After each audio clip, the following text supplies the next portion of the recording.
Call the, what day is it today? July 21st, 2022 Land Use Advisory Committee meeting to order.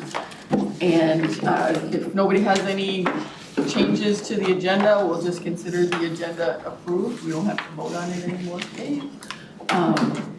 But we do have a big backlog of minutes because we haven't had a quorum lately, so we're gonna approve a bunch of minutes. So we have a motion for the January 20th, 2022 Land Use Advisory Committee. So moved.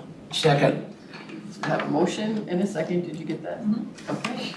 Any discussion? All those in favor say aye. Aye. Minutes are approved. March 17th, 2022 Land Use Advisory Committee minutes. Motion and a second. I'll move to approve. Second. Did you get that? Any discussion? All in favor say aye. Aye. Minutes are approved unanimously.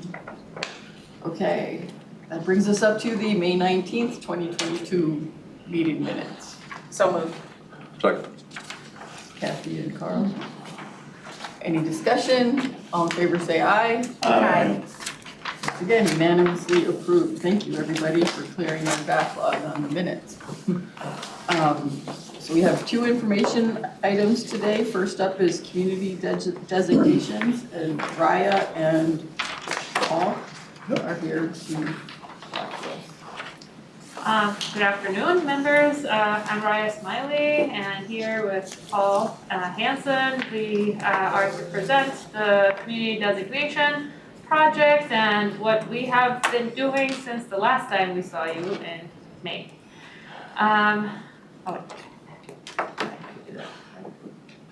Oh my God, look at that.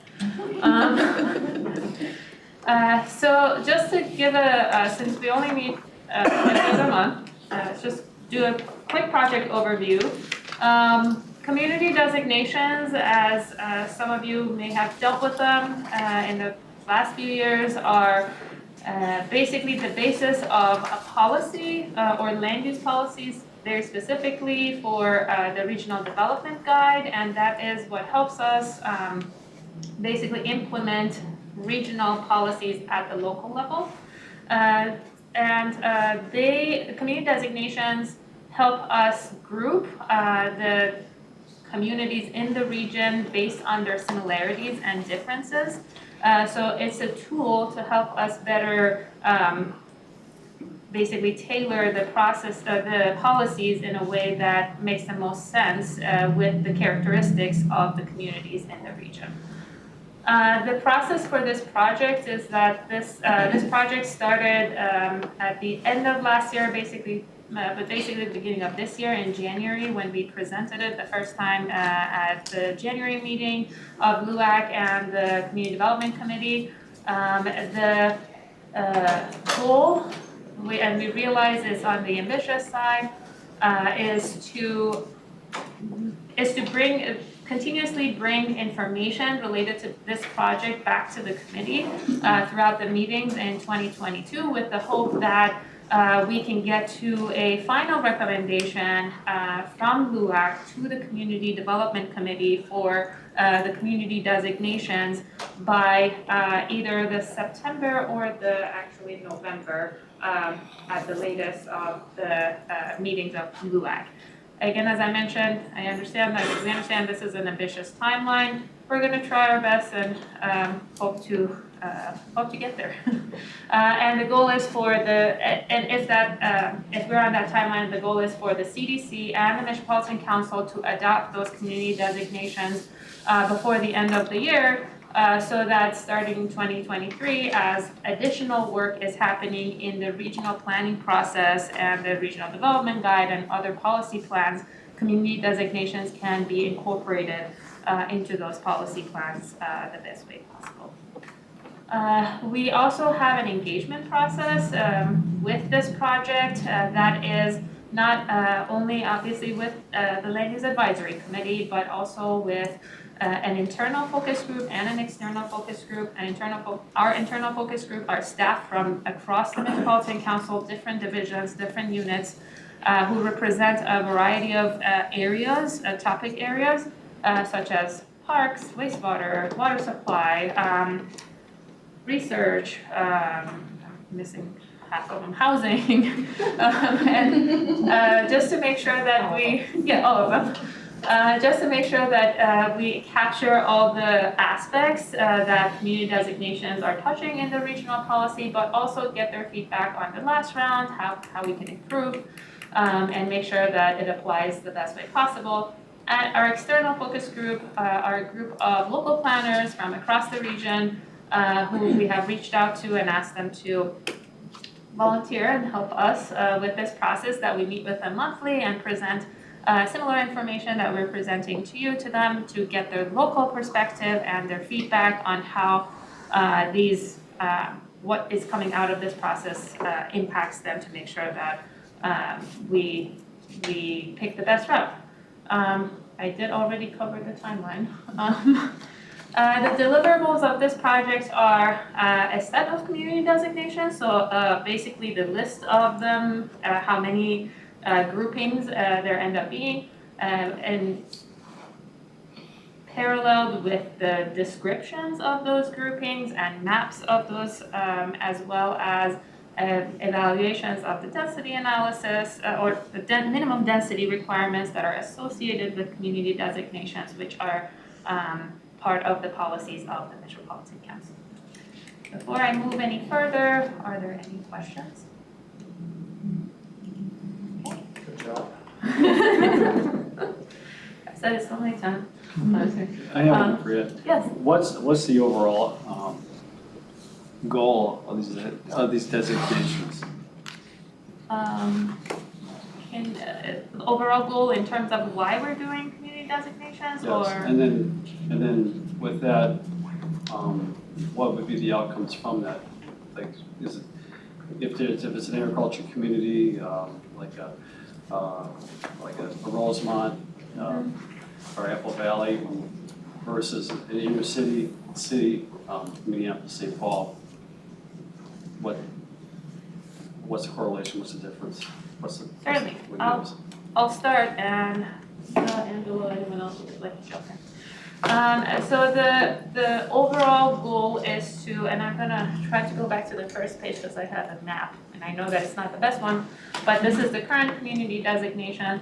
The goal is to be able to bring about policies, including like land use policies and potentially other policies that are associated with specific community designations, so that when we, as part of the regional planning process, are putting out policies for, say, the city of Rosemont versus the city of Jordan or Hopkins, the requirements and what they need to accomplish through the comprehensive planning process is in accordance with their characteristics, in accordance with where they are in the development process, and what basically is the landscape of development in that community, so that we are not like putting out policies across the region that are exactly the same, and we're recognizing those differences. So then with the community designations like we have here right now, we have very specific land use policies for agricultural communities compared to urban ones that they need to accomplish through the comprehensive planning process. A very obvious one of those is the minimum density requirements, but there's additional regional policies that are associated with those, such as in the agricultural area, our intention is to preserve land. Therefore, that's the minimum density requirement is what it is, versus the urban area when we're trying to maximize the basically efficient use of development. And I don't know if I No, that's fine. correct your answer. Okay.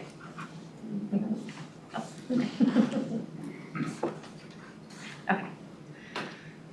So throughout the last several meetings that we have presented this project, we have explored a variety of variables, and which includes the 5 that were included in Thrive MSB 2040 community designations, the current ones.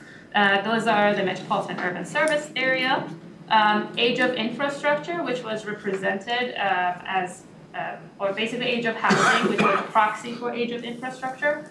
You will see that in our upcoming maps as year built, so that's what it's referring to. Intersection density, percentage of developable land, which you will see in the maps as percent developed, and long-term service area. So those were the 5 that were considered in the current community designation in Thrive MSP 2040. We are also including in the upcoming information that you will see additional variables. Those are residential density. Residential density is coming from the local comprehensive plan, so this is the planned densities for future development that local communities define themselves. The land surface temperature, prime agricultural soil, which is mainly in the rural areas, not mainly, is in the rural areas. And consideration for previous designations to make sure that some of the policies are continuous and are moving forward as were planned in the past. This is a list of variables that we're exploring right now. But as you remember from our previous meetings, we have talked about a variety of variables. We have talked about the importance of including other variables such as water supply, such as redevelopment opportunities potentially, localized flooding, jobs. These are the ones that I have listed here are the ones that have been excluded so far from this analysis for a variety of reasons. While we understand the importance of many of these information that you see here, specifically like water being one of them that we've talked about a lot actually, and we wanted to be able to include that as much as possible, for a variety of reasons we were unable to include these variables in the analysis. It was either that information was not available at the regional level, so only part of the region included that information, and we couldn't include that. The information correlated with some other data that was already being included. The information did not prove to be significant in terms of basically making trying to group communities, such as localized flooding, for example, which is everywhere. So it proved to not be helpful, and or is being considered, it's more appropriate for the next levels of the regional planning process, which are the policies themselves. So not to include them in the grouping, but rather include them specifically in the policies that are coming. And that's why they were excluded. So what you're seeing on this page, they were all tried and did not work out. So we didn't just move on from them. Before I go any further, are there any questions? What exactly is transit ways? Oh, those are the existing and planned transit ways such as Blue Line, Green Line, BRTs, not bus lines. Not buses. No. Yeah. Yes, like permanent, is that permanent Yeah, right of way? the fancier buses that have a color or Like orange line and red line, those Yeah, guys. yes. What a color? a Yes. color or a letter, then Yeah. they're included, but if they have a number, then they're not included. Right. Right. I think, Significant investment. thank you, Paul. Any other questions? Okay. So what we're considering today with a few sets of maps that you'll be seeing is that we want to get your feedback on what combination of these variables help us better group communities together. So just kind of generally taking a look at how that map is coming out.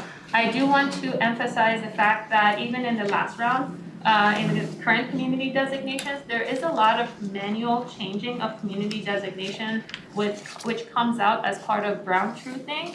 This data, especially when we're talking with the local jurisdictions, making sure that the community designation makes sense.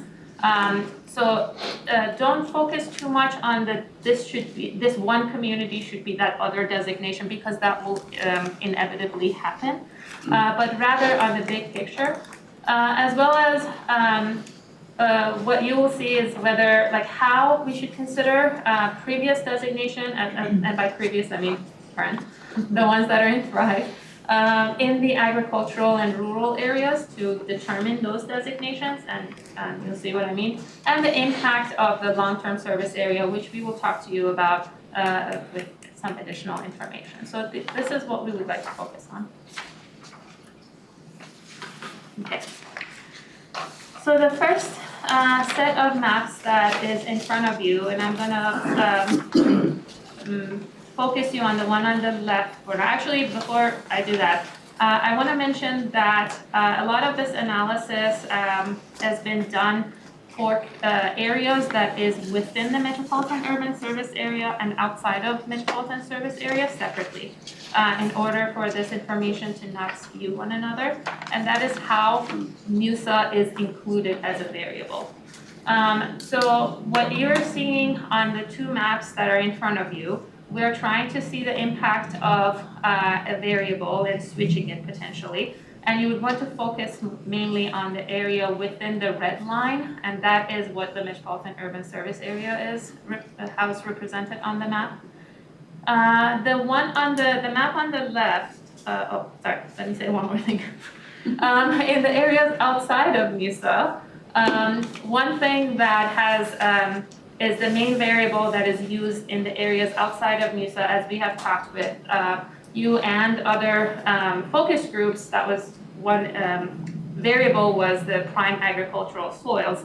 So that in both of these maps is the main data point that has been used to make those green, Darker darker green, thank you, groupings. We do include some additional information such as like rural centers, or as you see, continue to be rural centers. But I want to focus you on area within MUSA. The map on the left is the three variables that you're already familiar with: year built, which was age of infrastructure in the current community designation, intersection density, and percent developed. So that is, with the current information, how the groupings come out. The percent developed, as we had talked in the past as well, this is an improved variable, if you will. We try to work on what's included and in terms of developable land and undevelopable land. So that is what is being included in here. Versus the one on the right, which has the 2 year built intersection density, but instead of percent developed, now it has residential density. And again, this is the densities coming from the 2040 plans of the local jurisdictions. If I could just add, so the percent, keep in mind the percent developed was just looking at how much of the land that's actually available to be developed. And when we take out all of like the wetlands and things like that aren't really suitable, it kind of became this binary sort of thing. Most communities, a lot of the communities were already pretty much 100% developed, and then those that weren't. And so because of that, it doesn't add a whole lot of distinction, particularly in the urban area. And then the points that people have brought up, you and the other focus groups, is that residential density is really one of the driving factors in the policies surrounding community designations, so we wanted to include that. And that's why we've kind of swapped them out here to this. What kind of difference does it make? And you can see those maps side by side. Don't know how much of a difference it makes. One thing that you had mentioned in the past, Paul, was that one thing to consider is the availability of data, with like percent developed in the past, like being one of the information that was more easily available versus residential density, in the way that we have it in the data set wasn't exactly available like this for us to readily use. So that's another reason that we're exploring it. Yeah. And I also see that for some reason on the screen that there are 2 colors that are not showing that much of a differentiation. I don't know why. Most of you have the printout, so it's. You do? Okay, better. great, Yeah. okay, great. There's difference, but not that. Yeah, the beige ones somehow are mixing up on the screen, I it's don't a know little bit why. harder, Yeah, it's harder Yeah. to tell. But a couple of the areas that you may want to focus on as you're looking at these two maps are, for example, communities around Lake Minnetonka. And I know most of you probably know where they are, I'm gonna point them out. Right around here. That are switching more drastically and more visible, how they're changing. Some of the additional communities that are, I'm not gonna get myself, forget it. Some of the other communities that are changing are like right around here, like this community, for example. Is that Maple Grove? Maple Grove, Yes, yeah. that's Maple Grove. But as Paul mentioned, or like areas up here, but as Paul mentioned, the difference is not that much. And as I mentioned earlier, there is going to be some manual changing based on the feedback locally to see whether or not does that actually make sense. Because at the end of the day, we are talking about it's kind of to some extent, it does include some individual analysis behind it, but quite a bit of like data analysis that may come out not as you expect because it's numbers, right? So that's why we're trying to manually change it. So in this map, we're basically looking at like, is the area around Lake Minnetonka more like Prior Lake and Chanhassen, or is it more like Minnetonka and Plymouth, right? Right, I think that's a good description of one of them. And then, Yeah, well, and it's just, Orno that we're talking about, that's the yellow in the one map and the others, and you still have the high density Excelsior. So, that's one of the things, part of the negotiation with working with the communities, is we'll have to like, well, do we really want Excelsior to be like Minneapolis? Or is it better to, group all of those communities together as their own sort of designation? And I think we will be working with the communities to get their opinion of what makes the most sense for them. Right. It just happens that Excelsior is very small, it's very dense, it's very old, it's been there. And of course, because of that, they're looking at redevelopment as their growth. And of course, redevelopment means high density residential. So, it makes sense why it's popping out, but it may not make sense lumping it with the community designation. So just keep that in mind, that this is just what the clustering analysis has developed. And from my perspective, yeah, it's not so much what city is what, but just that we have two different variables, but we're really ending up with very similar sort of pattern here. And what does that mean as we go forward? Well, Of course, we have more variables to show. the other one that has a distinction is South St. Paul and West St. Paul are both pink in the one on the right. Right. Where South St. Paul is grouped with St. Paul Right. on the left. Yeah. Or Gem Lake is another one. Yeah. And that's, the tiny one. because the one is more, when we're looking at percent developed, it's pretty much fully developed. Where with the densities, their densities are likely just a little bit lower than what St. Paul is, so. Yeah, I think any city, you could probably flip-flop 1 or 2 degrees, could go to, either side of that line, so.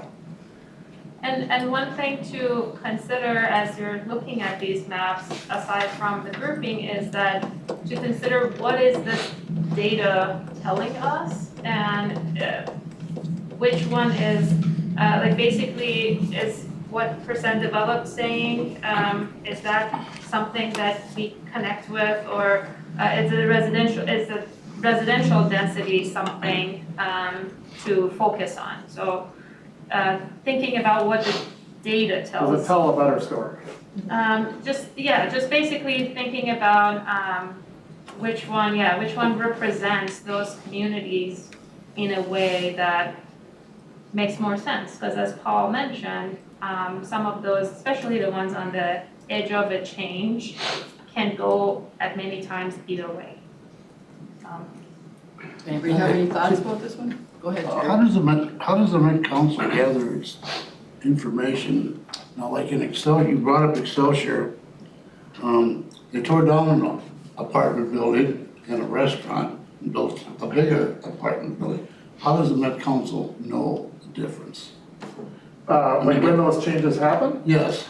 Well, they usually You have, get all the permits, yep, we get, so all permits in the 7-county metro area go through the Met Council? we do an annual permit survey for both residential and commercial properties throughout the region. Well, and everybody who connects to the sewer system has to pay SAC, so we can figure out pretty quickly from our own data on the SAC that's paid.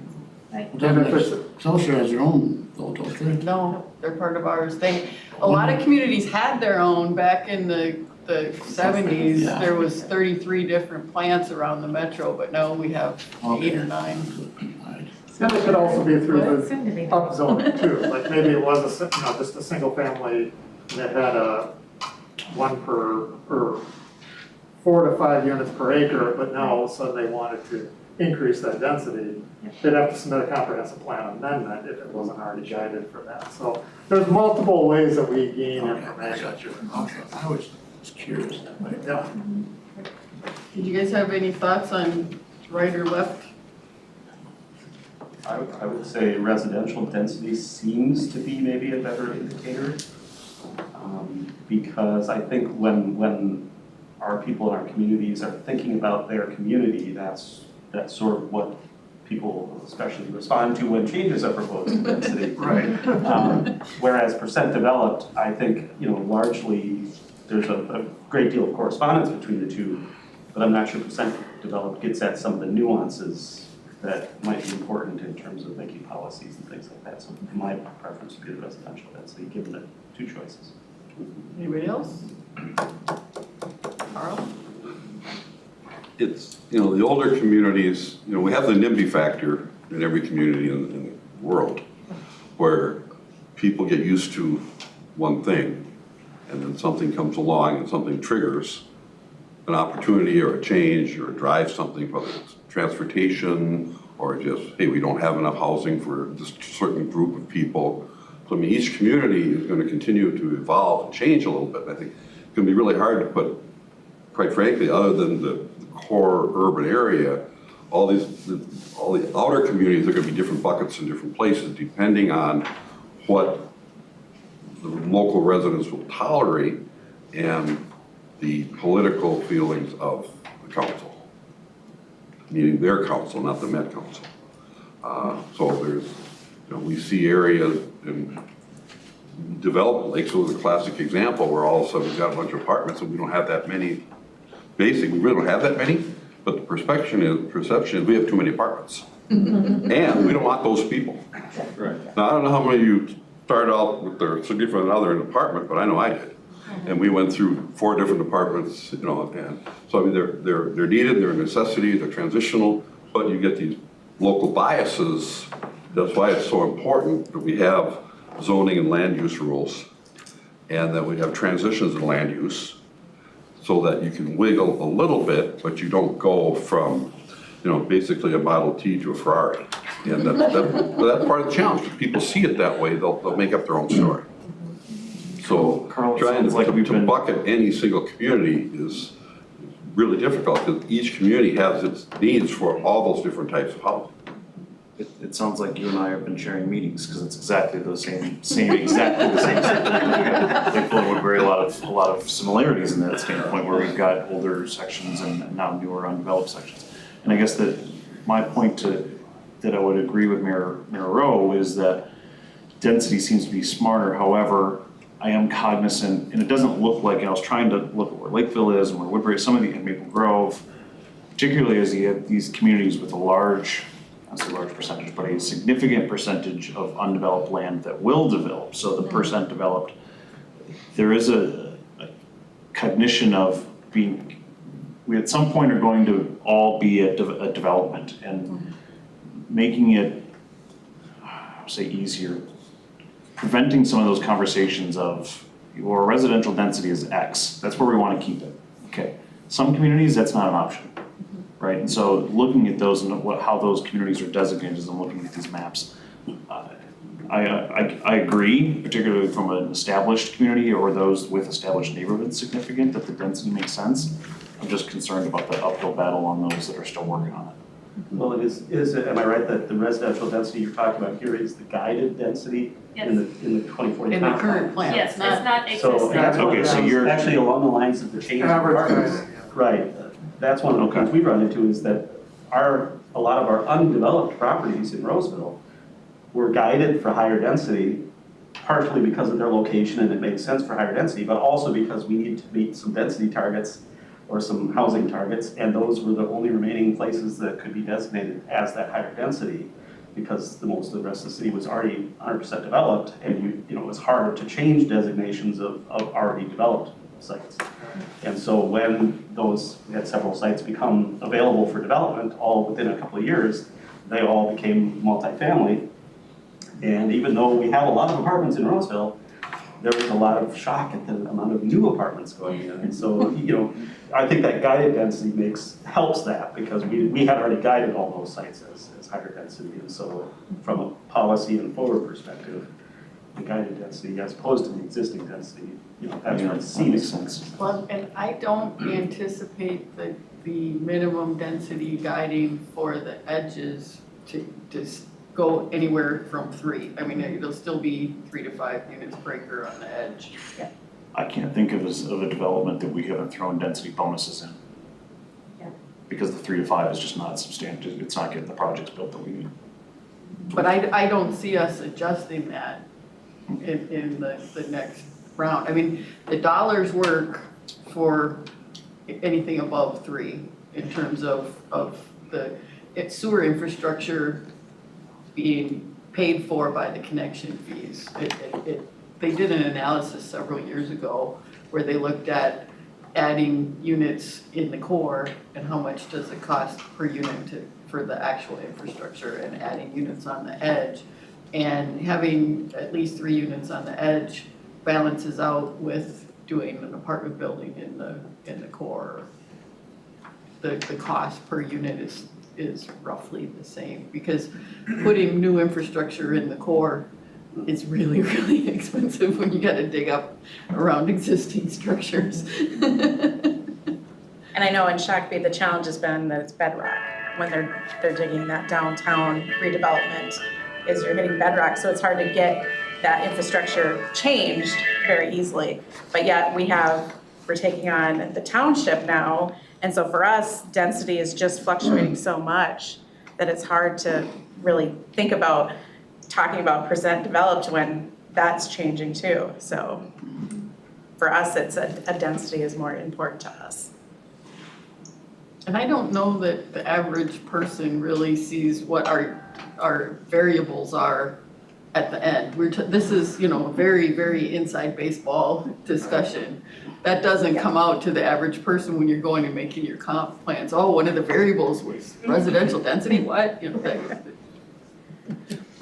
Well, once again, personal biases Yeah. can have a significant influence over the local politics, to where I would rather have a convenience store that's open 24 hours than an apartment building next to me.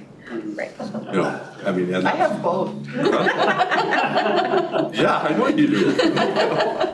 But you have a low-rise apartment. I think density makes most valuable and more sense. What I'd say though is 2050, when millennials do not have a problem with density and small lots, and we're looking out 2050, the baby boomers, those that are sort of tied 20 years ago, that's changing dramatically in the market. So I would lean density as the most important. And I would echo what both the guys have said. Having the Met Council as a backdrop as an excuse has been helpful for cities when we've had NIMBY problems on density. The evil Met Council is making us. I'm saying if you go back to some minutes, there may have been some throwing under the bus. It was helpful. How appropriate to throw the Met Council under the bus. The pun was absolutely intended. And these are average densities across the whole city, right? So it's not, it averages everything Yeah. within the city's boundaries. So you're looking at trying to categorize cities broadly on that basis. Yeah. So I think that tends to make some sense. So we have a development in St. Paul Park that just came to our council meeting on Monday that wants to put in 5 apartment buildings and 27 detached villas And I work for the Met Council, and so as they're throwing the Met Council under the bus, Fair. I'm like. It was something, I'm just gonna say that. It was a lot of fun if you wanna go back Well, I mean- to watch it. Activists don't necessarily need to speak the truth, they just need to speak sometimes. Yeah. And we see that, particularly on the housing side, or we're seeing it on the development side. So that's where having community plans in place with the land use. And if you have an area that you don't know what you're gonna do with it, say you don't know. We did that for years. We have a spot we call the donut hole. We have no idea what that's gonna be, but we know it's next to Cedar. So it's probably gonna be higher density, and it's probably gonna be this, but we didn't get ourselves back into a corner saying, you said it was gonna be this. And that's a political decision where the elected people need to be really careful on how they manage those things. And fortunately, for the most part, our community's been fairly lucky. Okay, I think we've talked that one to death. Yes. Well, now we get to enhance the concept. We're fine with density, just make sure everybody knows it. And they still don't like it. So the two maps that are on the screen right now, to both of the previous two maps, we've added one additional variable, and that is the land surface temperature. The thought behind the surface temperature, besides like trying to capture concerns about climate, was the fact that land surface temperature represents certain pattern in development or potentially age of communities, such as amount of impervious surfaces, or whether you have a lot of shade, which is like, do you have more mature trees and things like that, are some of the components that show up in the land surface temperature one way or another.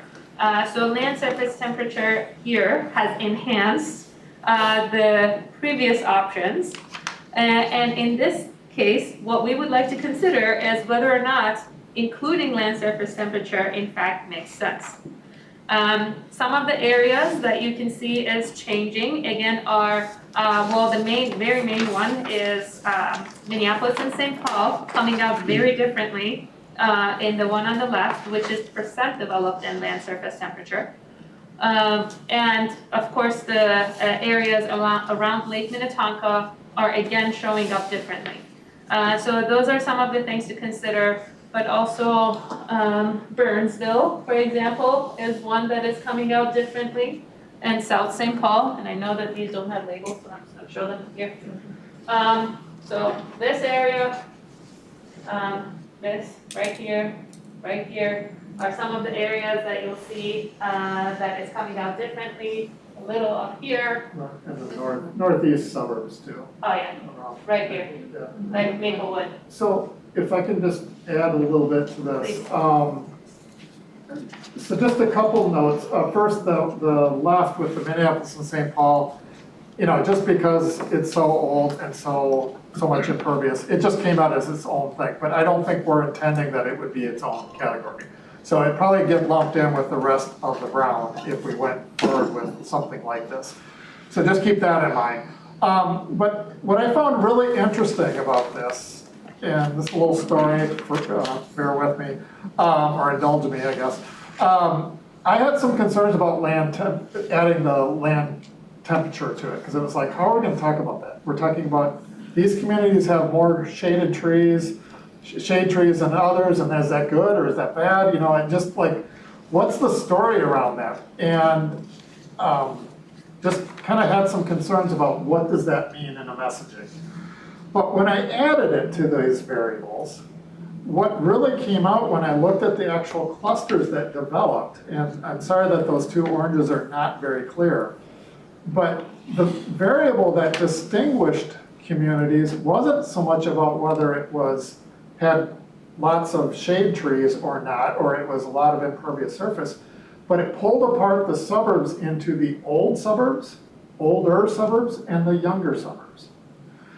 So I found that very interesting that even though we added a completely different variable, it really pulled apart the suburbs by their year built more than anything else. So you have these older, communities around Lake Minnetonka that have been there for, 100 years. and the older ones around White Bear. So these communities that kind of grew before the Maple Groves and the Andovers and the Plymouths and all that. Burnsville, we know Burnsville's a little bit older than any of those other ones. So I thought that was a really interesting thing, and to me that really adds a strong proponent to add land temperature. Not so much because it is the land temperature, but it adds a distinction amongst communities that we can describe. And we also provide an opportunity to talk about the characteristics that come with land temperature and impervious surface and all of that when we think about policies and discussions. So they're kind of very similar. You know, here again, you get the one with the percent developed, you get Maplewood coming in as a red versus an orange, but you know, here again, we've already talked that we think residential density is better, but yeah, do you like the idea with the temperature and does it add something? Maybe we should have had a slide with land temperature and not with land temperature, but Right, side by side. yeah, side by side to have that. But, I'm really curious, where do you get the data on land temps? In the so community? that, and I Does should the have looked this mayor up. did that? It's a LiDAR data. It's coming from the university, and it's based on, yeah, I think it's LiDAR. It's LiDAR, the LiDAR information you can record, they actually record a lot of things in LiDAR. You can look at species and other things, but based on the colors and certain times of certain years or certain days, because they take pictures like 8 times a day, every single day, all year round, you can measure the differences in temperature from on a hot day during a heat wave versus a not hot day and see how that actually is different across the metro area. And so we had done some analysis a couple of years ago with some students to analyze LiDAR data to see if there was a difference. And we can see some really distinct hotspots in the region based on basically satellite data that the NASA, I think, flies it on a regular basis. I would throw out a caution about using that with several communities around the metro addressing ash tree. We have lost a significant portion of our canopy, and that will affect the number, that will skew the numbers. And know that we're gonna address that depending on financial situations. How fast is a question? So I just caution this. I think it's good to measure it, but I don't like it tying designations to land temperature just because every community is at a different spot with, right now it's ash trees. The good news Welcome to is Dutch elm and whatever's you'll have next. new trees in 20 years, pretty much. And trying to diversify that so we don't run into the same Right. problem of having a significant percentage, right? Dutch elm or whatever is next after emerald ash. So I just There'll don't. just be another version of tree COVID. Yeah. I've already committed to spending $300 every 2 years forever for my ash trees, so. But your point is exactly one of the concerns that I had. It's like, well, are we punishing communities that are gonna lose trees or add trees? But, and then there's the whole cyclical part, right? You know, 10 years ago, Woodbury didn't have many trees. Now they're starting to grow because of the development, and all of a sudden you will have a lot, so. I think it's a great opportunity, though, to have community discussion when we're doing comp guide plans, if we have good data, because to educate our citizens, they're pretty detached on why you need big canopies over a city and how it keeps it cooler. Good point. Having some good data, And long range, should be positive. we do that. We actually have a tree coverage atlas. Yeah, it's called growing shade. But to me, since it's a long-term plan, a lot can change in 20 years Yeah. of what your tree coverage looks like. My 30-year-old ash trees are really, really big compared to what they were after 10 years. Well, and I just would like to add, that's one of the reasons why I gave you my little story about what really came out. It really Yeah. wasn't about the temperature. What the community, if we look at the communities now and you look at these different groupings, I think you can see that the lighter orange is different than the darker orange, and those communities do have a difference in the age. And maybe that's the story, is that we're creating these groupings like communities, and maybe there is a value in distinguishing the older suburban communities from the younger suburban communities. That's not my job, I'm not a policymaker, but maybe there's something associated with that. That could be And when you take the 3 factors or 4 factors and develop the map, are they each weighted equally in the consideration? Because one thing you could do is if it turns out there seems to be a correlation between land temperature and year built, is you just weigh year built a little more heavily in your analysis, and that kind of gets Maplewood to show up darker instead of lighter, whatever, you know. Yes, Depending on how you use it, of course, you could spend a lifetime probably trying to tweak the percentages of all of the factors. You need a little job security, but, but yeah, right If you're now. seeing correlations between 2 different factors, then you can pull out one and still, Yeah. you know, try to weight the other one more appropriately. Right now, they are going in kind of equal. We try to set the data so it has kind of a normal distribution across the region and then bring them together to get these groupings. But with that said, I will say that there is a little bit of, particularly on the yellow that's showing up there, because some of those communities have orderly annexation areas in the surrounding townships. Those generally came out as separate things, the Carvers versus the Dahlgren Township. And I did bring some of those together so they would have a similar color, but for the most part, yes, they haven't been manipulated or weighted at this point. Yeah, one thing to add to that is, and I didn't say that, most of all of the annexations, if there is an orderly annexation agreement in place in the final community designation, that annexation area gets the same designation as the community. Like they're lumped together so that the community doesn't have to go through changing of those areas as they're trying to annex them, because we know that future, yeah, that is the future plan for that area, so. Well, I think there should be more emphasis Jerry. on land temperature. Carl had his hand up first. Oh, I'm sorry. I thought she was what? He wasn't looking at me. He was looking at you. And I just it gets back to my fears of, you know, it's one thing to measure and observe and acknowledge.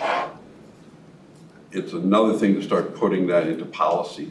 Like you said you're not a policy person, and that's where, once again, people that disagree with anything will grab at whatever straw, just like a development comes in, so it's gonna add more traffic, so it's a safety problem. You know, and to start using another, you know, give people another spear for their bag, so to speak. I think we need to be very careful, acknowledge it, understand it, but, you know, like when someone comes in with a power line and say, hey, we don't regulate that, that's regulated by the federal government.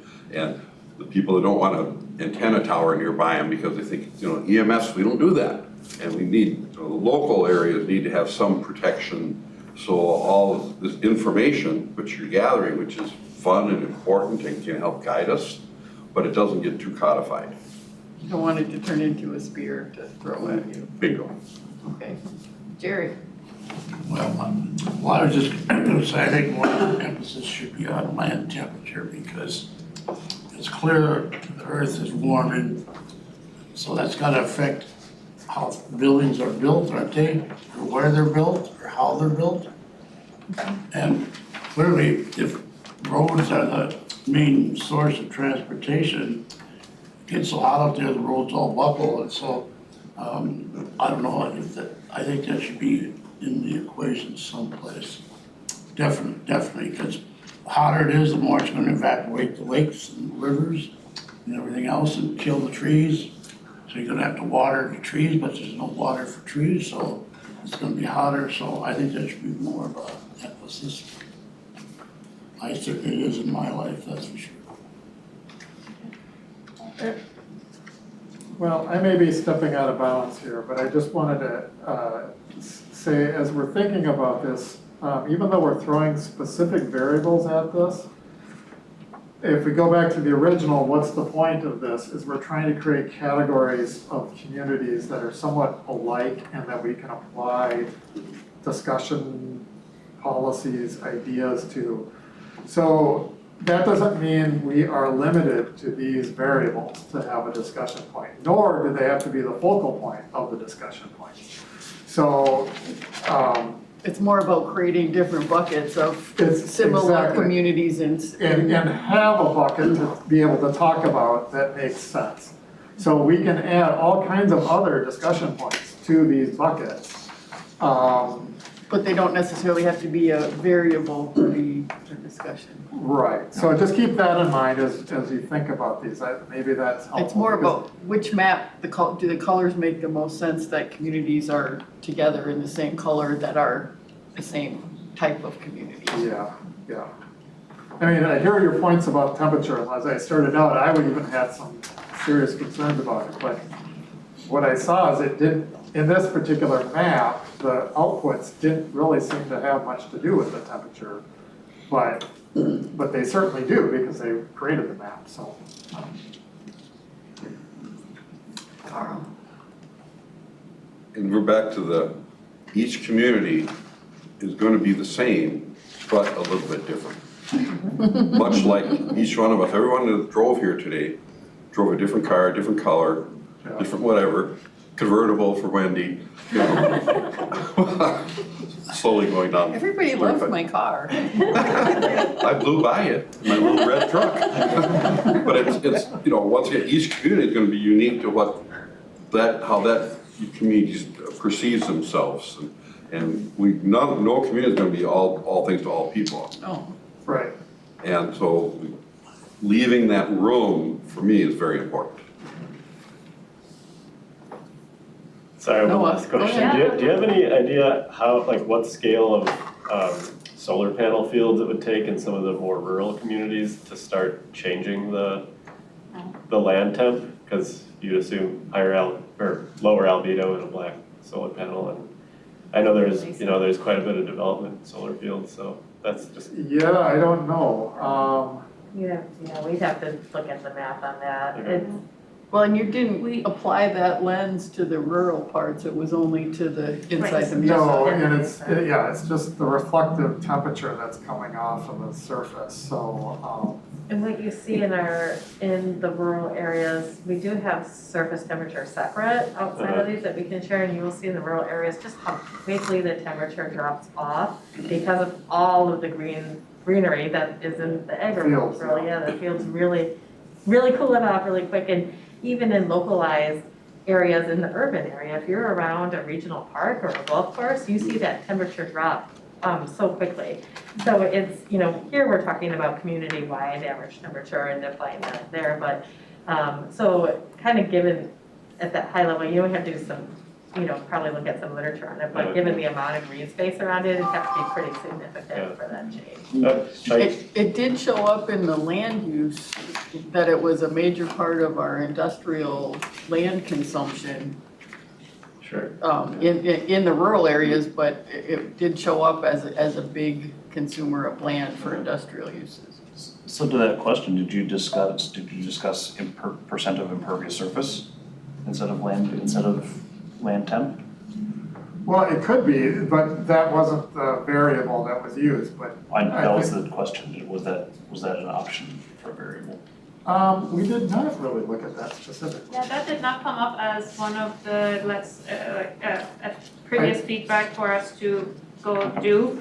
I think it's probably something that it can be developed. I don't think that readily is available, but. Not recent, there's an old Right, not data recent, set. yeah. But I think a lot of people were viewing that these two, impervious surface had a strong correlation with the land temperature. That's why I was, yeah. So I think when we did talk about land temperature, people would always, in these focus groups, would talk about, and it's, kind of that impervious surface representation, so.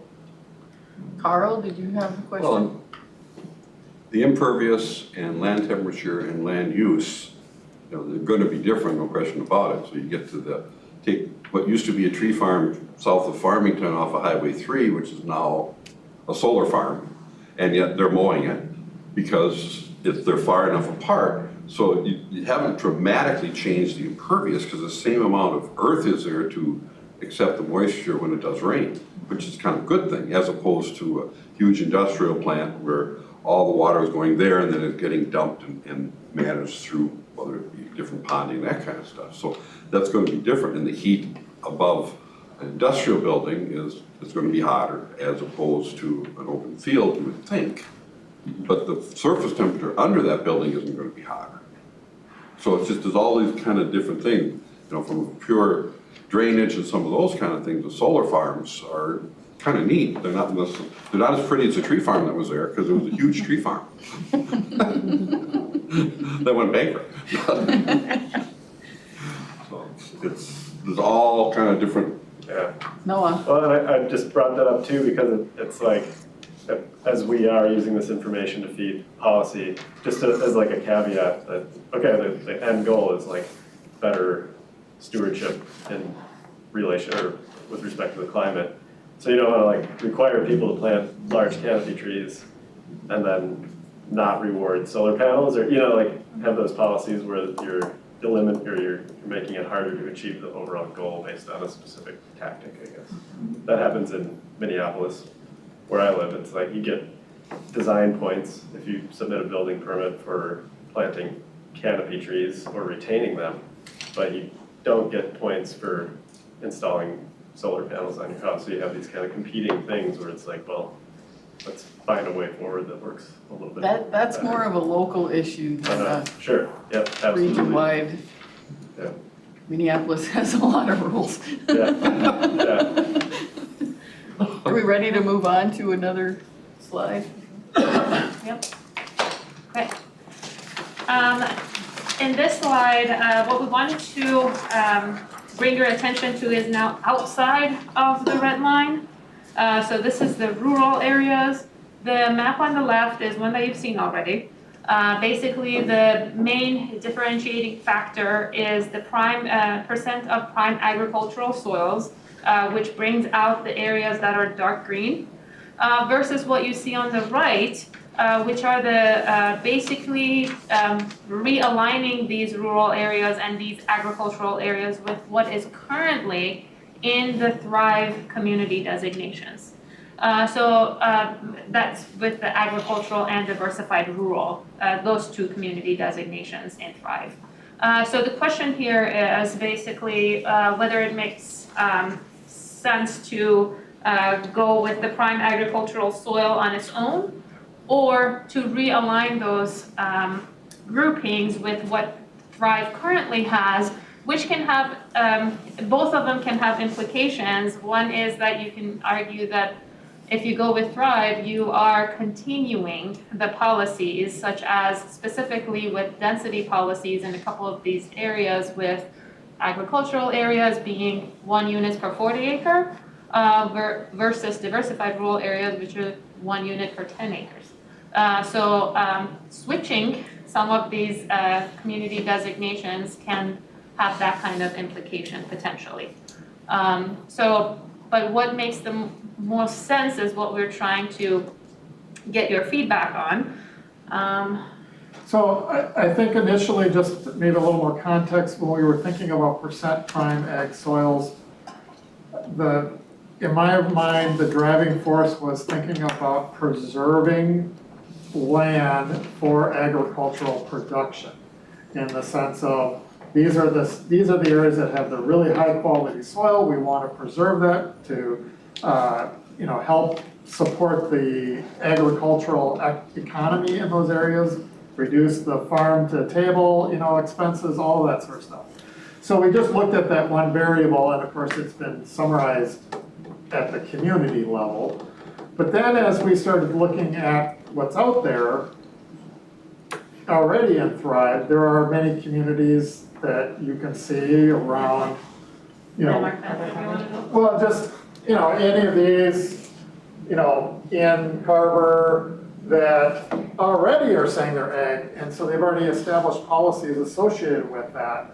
And if we take that away, what is that impact? And then conversely, the Denmark Township, it has a lot of prime ag soil, but they're currently developing plans at 1 to 20 units per acre. And all of a sudden we'd say, oh, you can't do that anymore, you now need to be 1 to 40. And so it has a policy implication if we don't potentially follow through what's already out there. And so I think that's kind of the big concern. We had a specific goal with the one, but And of course, all of those areas that are from the prime ag are pretty much included in the other one. So it's not like we're losing anything, but just, I think we're curious, is there any concern if we were to go about changing rural policy significantly, I think is the big question. Without What's the leading difference you between to the an light and answer. dark green, just to understand that better? What's the difference between the two greens? So in the those? left is looking just solely at. No, The colors. The color? Where a community changes color from a light green to a dark green, what is the difference between those two colors? These two. Oh, That's what I was trying to. I'm sorry, this is more of, well, this is just percent ag, and it's just. No, but what does I it don't- mean for the community, is it what? One Dark square. They switch from light to dark, green. what's changed? Right. Right, in Green color this case, changes. it's the percentage of ag. No, but not how you got there. It's 1/40 in the darkest green.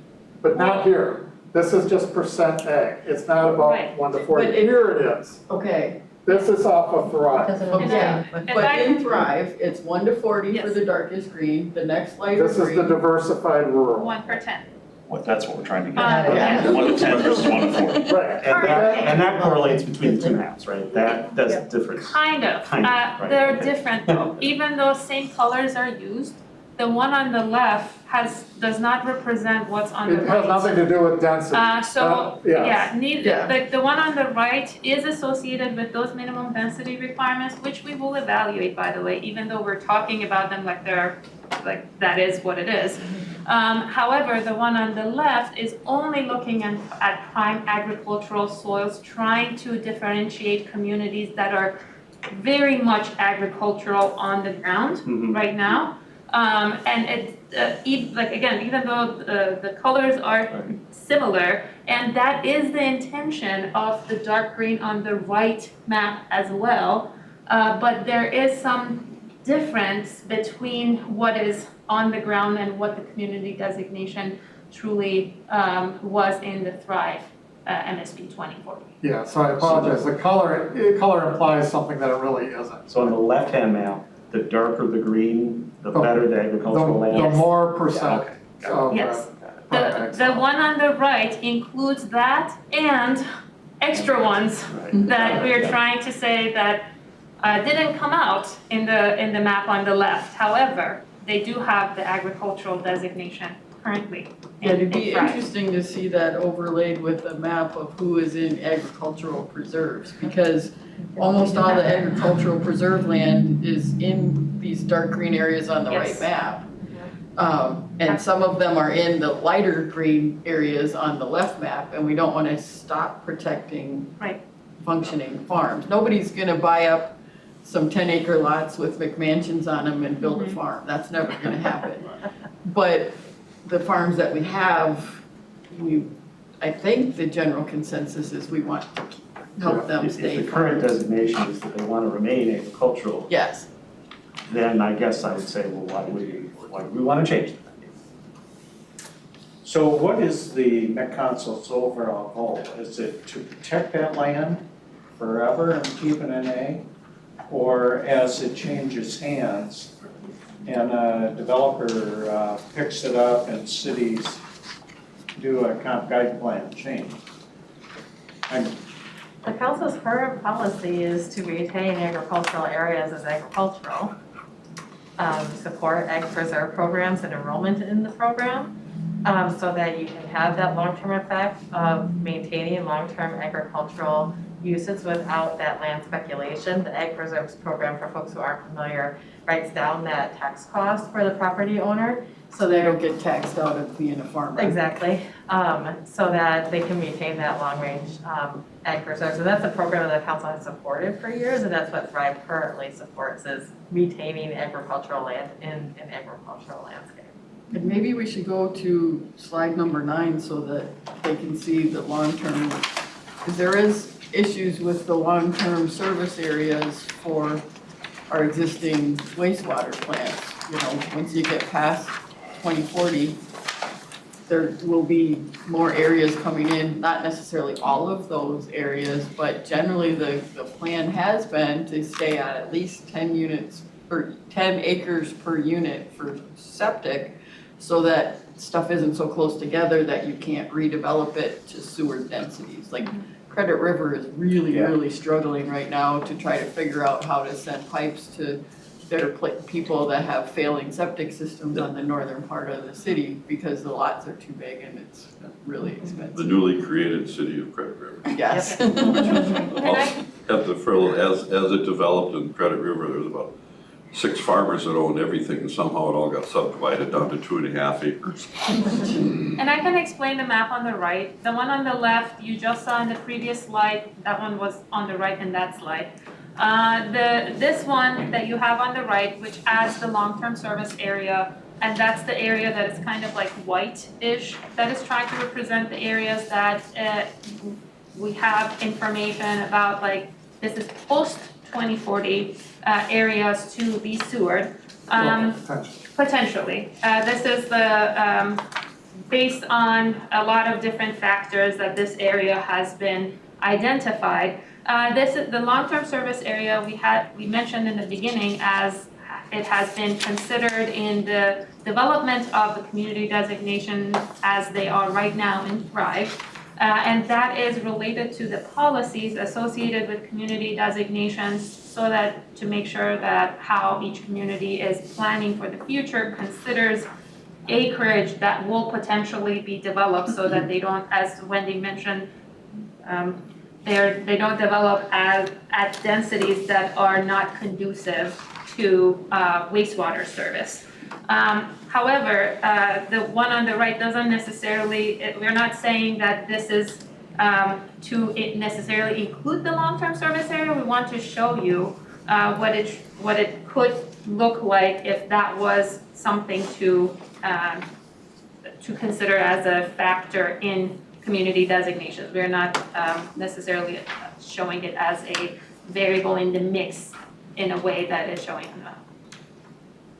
And one of the reasons why, besides what Raya just said, is some of the people in the focus groups were also kind of concerned about what it means to be diversified rural, and thinking that, well, that says that we're gonna be developed, and yet that's not really the case. So it's kind of a languaging thing, and I thought, well, let's see what the long-term service area would look like on top of these other maps that we see. It may not be appropriate, but this is kind of what it would look like if it became its own category, which may indicate areas that would develop prior to any others in the region. But is that an appropriate way to go forward with post-2040, 50 plans? So. Yeah, I have a question. On this long-term service area, how far out can we go, or how much more additional growth can we have before we outgrow the ability for the plant to process the effluent? I mean, how big can we go? I mean, this plant is only so big. I mean, it doesn't go on forever and ever and ever. I mean, that has a capacity limit to it. How far out can we go? I mean, how big can we get? Environmental Services looks out like 70 years for sizing pipes and expansions of plants and whatnot. They don't actually build plant expansions until they're needed, but it's designed so that you can add on.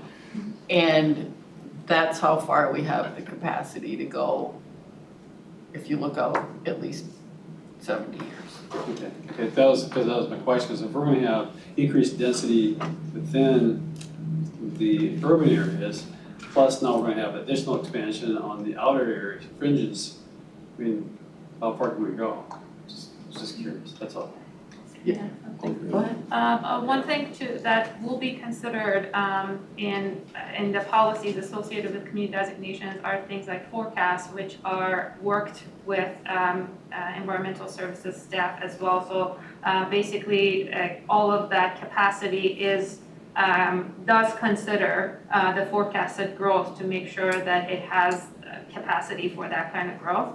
And I forgot what the percentage of the pipe is that is used. It's like I'm thinking like 60 something or 70, or maybe 70% of the pipe or something. and that's at the capacity that they usually measure to make sure that there's enough room for growth. And the long-term service area as is defined does include potential for growth, including land, including other environmental factors that may or may not allow a facility to grow or that to be limited to certain growth. So it is kind of a moving target to some extent. However, within MUSA, we certainly have the capacity, is my understanding. And in the long-term service area, that does include some levels of expansion and or potential future new investments. Basically, the council commits when we do the next plan that they will have, in time for that to be built, the capacity to serve whatever, each new 10-year increment that we add on, they plan for that. And it's a changing target all the time, like water use is down dramatically, plus we've fixed a lot of the inflow and infiltration problems, so that kept some more space in the pipe because there's not enough water. But we have more people, so there's more solids going down the pipe. So we had to do some capacity expansions on the plants because what's coming down has more solids in it, and the solids have a separate process to be treated. It's very technical. Go ahead. Is the question here, should we be thinking about having another rural category based on this long-term service area or not? Is that kind of what you're asking us? And then the question with that, if that is the case, if this is for our next 10 years of planning and the long-term service areas look out farther than that, how important is that farther outlook in what we're doing in the next 10 years, I guess maybe is what I would want to understand if I was going to weigh in on that. If I may, the main question that we're asking you is related to this previous slide, which is about the realignment of those rural areas with the current designation versus using the prime agricultural soils. The long-term service area at times is, is used to make sure that those, the policies, the future policies do align with that kind of investment. So to make sure that the areas that in here are, say, white, I think, do not fall into a category that does not support expansion of services in the future. So that's the main. So this, I guess, the main question is this one right in front of you, between the prime agricultural soil versus the current designations. Carl? The only concern is setting expectations of 10, 20, 30 years down the road, where they're saying, they've said that's gonna be available for sewer, and they've got the capacity, and to me, that could be a concern. That's my only real negative thing by quite frankly, showing all your cards. As a planning tool, I think it's excellent because you need to do that. I mean, that's your responsibility. But as far as from the development standpoint and the people that are involved in that, because they're booking out years and years and years and years and acquiring properties and doing some of those kind of things based on the expectations and see what the possibilities are. And they want to try and get it when it's a little cheaper, even if they have to hold it, or they want to get it just before something happens. So my only concern, is the expectations that might establish.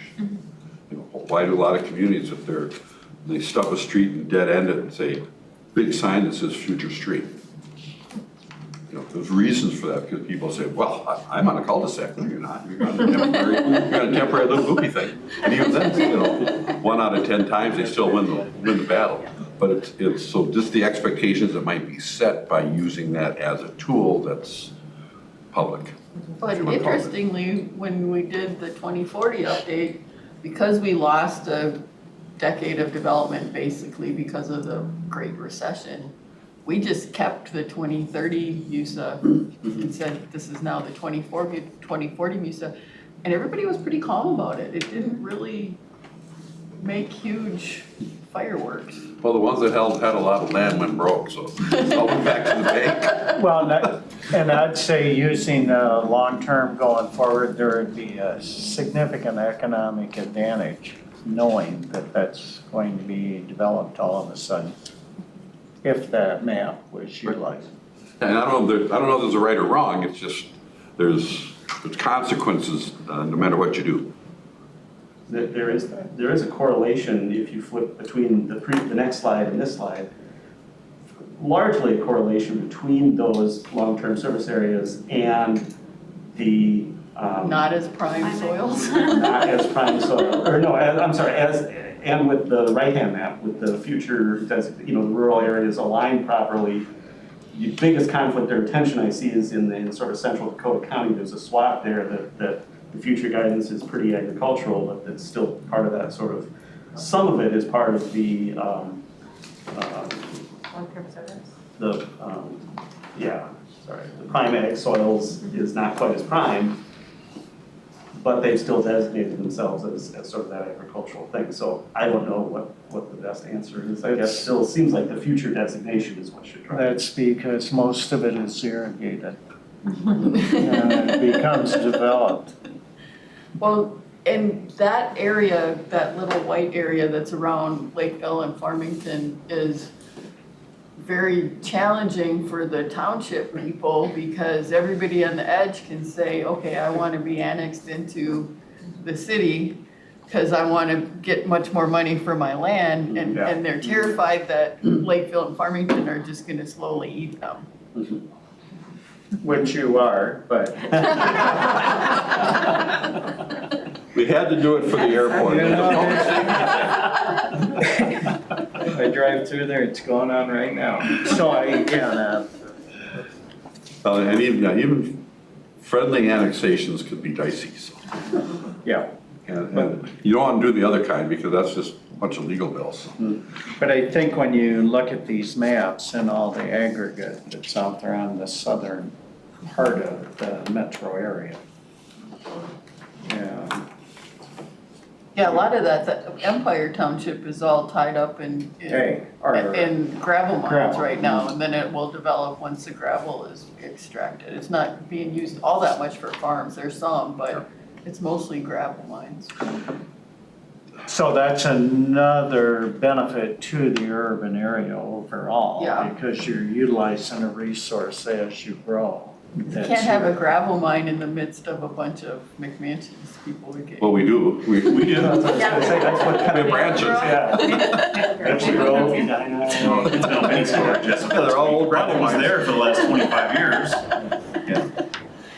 Well, and I guess it would seem to me, maybe, and I don't know all the history, but maybe some of those communities where they're sort of, they have less prime agricultural land and they're part of that long-term service area, but they're designated as agricultural, maybe they've been doing that as a defensive mechanism against some of those encroachments from other communities. Yeah. And if that's what they've chosen, then I guess our policy choice is, do we want to sort of force them to face some reality in terms of designating them in a bucket that's different than where they're kind of putting themselves, or not? And maybe the answer is maybe we don't want to do that at this point, but that's.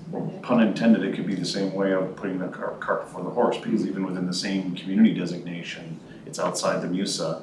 And they're literally seeing across the street development, and Farmer Fred is looking, waiting, and the property is not valued the same as it is across the street because it's outside the MUSA. Farmer Fred's only gonna live so long. Exactly, so Farmer Fred, so conversely, on the other side of the argument, you have that exact other argument when it's within, when we're talking about a 50-mile difference, it's different than a 50-foot difference. That's right. Yeah. If I can make one more comment, I know there was a discussion previously about urban centers, and that kind of was up and down and a little bloody in some different areas. We had that there, but like it was, in Lakeville, one of the things we did quite a few was contiguous development. You're not going to put a new development out here when it's 10 miles away from the closest pipe. And, so the one thing about this map is it does kind of relate to that would be the natural progression if you're using contiguous and you're trying to make sure your infrastructure is properly utilized and you're building a domino at a time. So that makes me like this, but the downside is creating expectations, but I think the economy will drive that. So And maybe it's one of those things where it's the process with those few communities in Dakota County of back and forth between the Met Council and the community as to how they ultimately get designated. Yeah, And we don't have to make that decision now, we're just deciding what the buckets are. having a The discussion with existing the, buckets may work. with the township boards in those rural areas, I think would be a good thing to put together and let them kind of tell us how they can manage the future within all of those sorts of things that we're looking at, protecting farmers from being taxed out of their, and protecting the long-term service area to the degree that we can, so that there's some place to continue to go. And those are based on gravity, because pumping things uphill is very expensive. In many of those areas too, if they weren't being farmed, you may have some wetland designations that come into play as we've looked at many in our area. So you work your way farther south. I mean, if there weren't sod farms, it'd be a swamp. I mean, so it's there's various different things taking place. The buildability, the ability to build on those sites, many of them is somewhat suspect. Not saying you can't, but they're less likely. Well, yeah, and I mean, there's like parts of Hugo that is, it's just like one big wetland and you can put little. Which all city is. Yeah. So the places that are just one big wetland, it's okay to have McMansions because that's really all you can fit there. Yeah. Any, Any other? okay, Okay. went a little too far. Okay, just the last few points is that our next steps is that we're gonna finalize options, we're gonna take your feedback. You're the first group to see these maps, so we haven't shown them to either of our either internal or external focus groups yet to collect more feedback. So we will be finalizing options for the groupings of communities to explore the impacts of those final options to bring back to you maybe a couple only in the next meeting. And we will start evaluating minimum density requirements for each community designation and what could that potentially mean with these new options or similar to the previous round, because that may actually happen. And with that. One thing that I've been, they gave me this presentation earlier in the week because it didn't make any sense to me the first time that I looked at it. But as we've been going through this, I think one of the things that makes more sense in presenting it is graying out the part that you're not talking about. So if you're only talking inside the MUSA, show that in color and the other part gray. And if you're only talking outside the MUSA, show it the opposite way so that it's clear what things what's up for grabs and what's not being discussed. And even kind of having a little bit of a code key and even circling or highlighting those areas where there's differences between the two as discussion points, definitely. That helps a lot. Please, if some other thought comes to you, please do reach out to us. You can think about them and just send us an email later as well. Thank you. Thank you. This has been fun, thank you. And so we're gonna have to have a very fast second presentation. Here we go. Good afternoon, Madam Chair and members of LUAC. It's good to see you in person. Again, I'm Mike Larson, planning analyst and local planning assistant in the Community Development Division. So I'm managing the vision, values, and goals process for the Regional Development Guide. We began a discussion last month, actually 2 months ago at the last meeting. It was a little lightly attended. We're going to do another shot at it today, a little bit more specific. Hopefully, the previous agenda, I am primed you for some discussion kind of at a higher level, having kind of a vision level for the region and how its communities are reflected in the Regional Development Guide. So just want to review some of the things that are being considered for the vision and values process. Like with the community designations, looking at comprehensive plans, what comprehensive plans throughout the region are saying, regional research and emerging issues that we're considering, equity, climate change, all of those things that are going on that might be, existing issues or becoming a bigger problem or more of an opportunity, that kind of thing. Themes from various council meetings and advisory groups, including this one, that we're hearing. Specifically, I think pretty important consideration is what the policy plans will need. I mean, we make sure that our values and vision process help ground the policy plan we're going to follow. And outreach and engagement. And we're really dividing kind of our outreach among two tiers of stakeholders.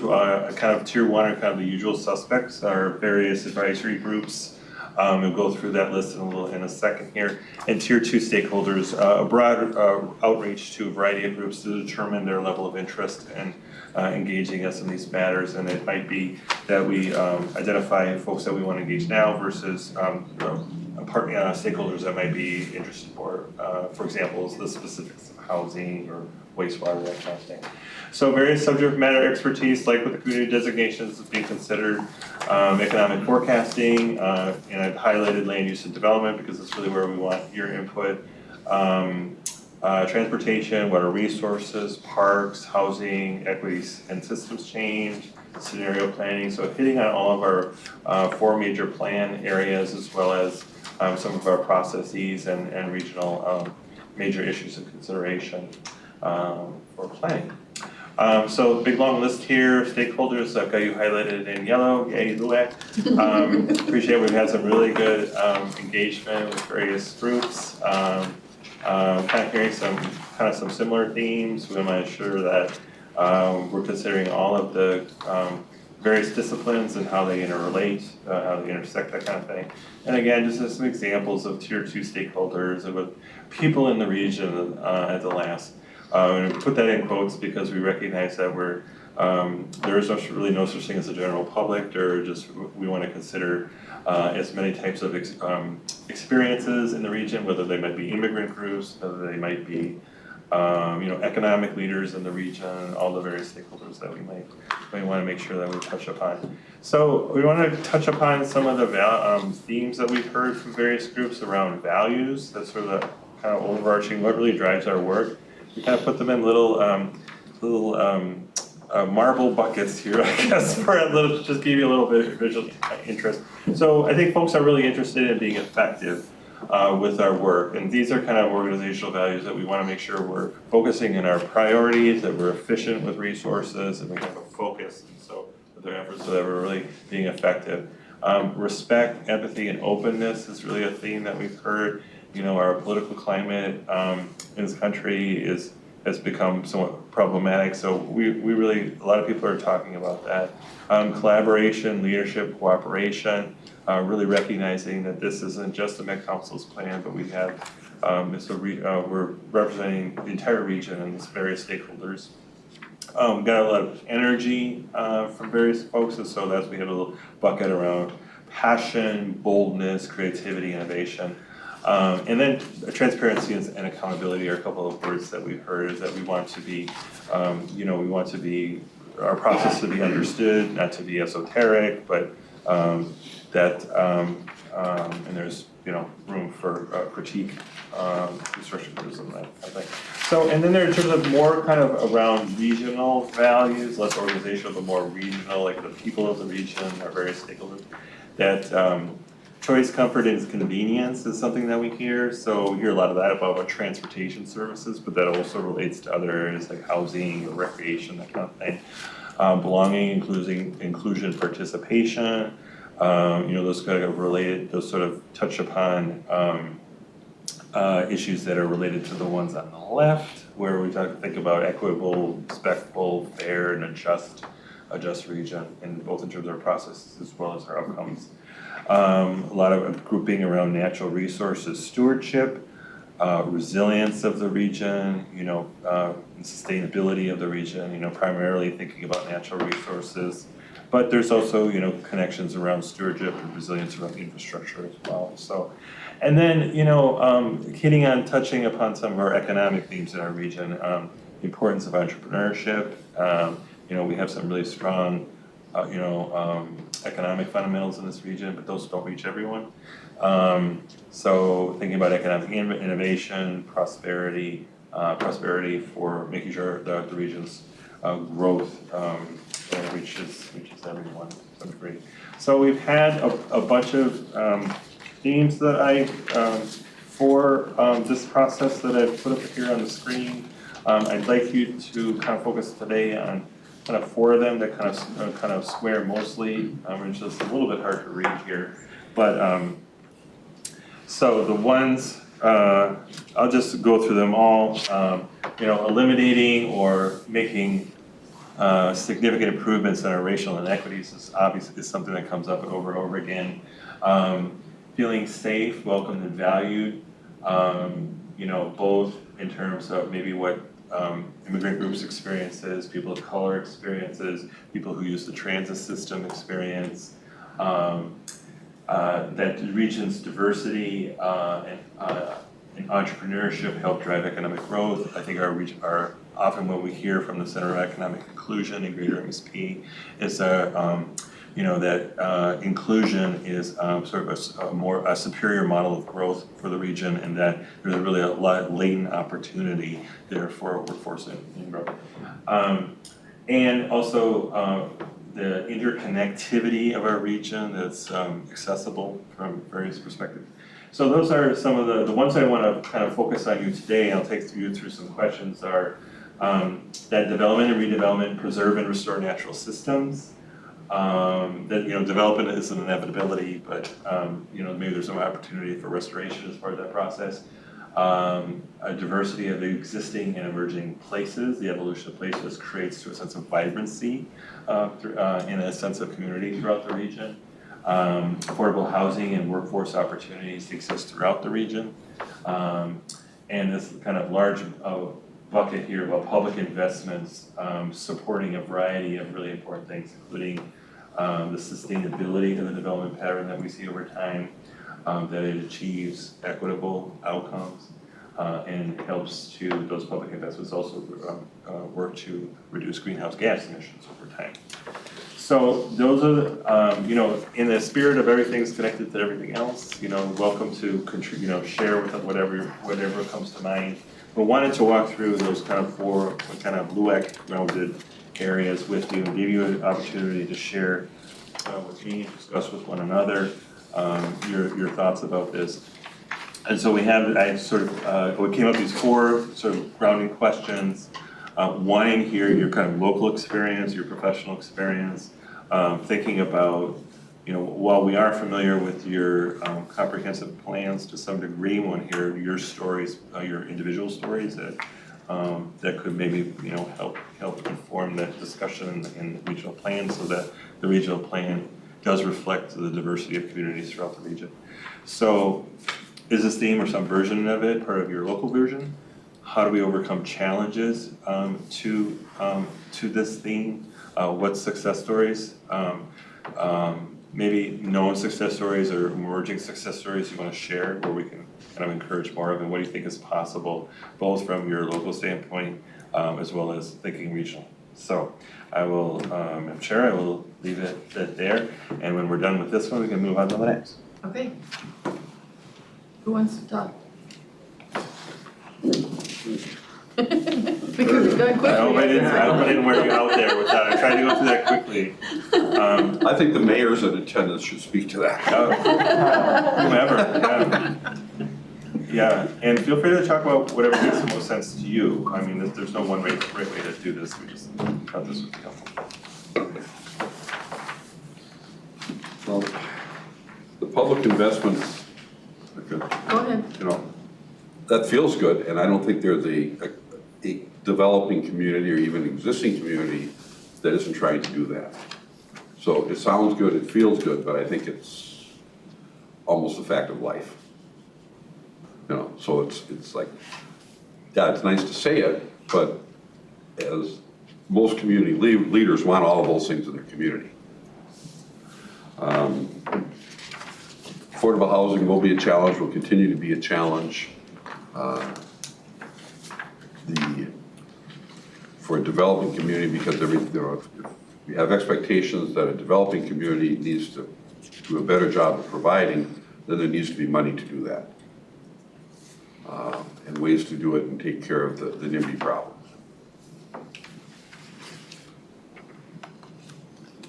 So on this particular set of questions on this theme, Yeah, I was don't trying to know if I understand said the first thing. what a place is, and that's the biggest struggle I was having as I was preparing for this discussion was I'm not sure I know what an existing or emerging place is under this theme in my community, so it was hard to respond in that sense. Perhaps Rosedale?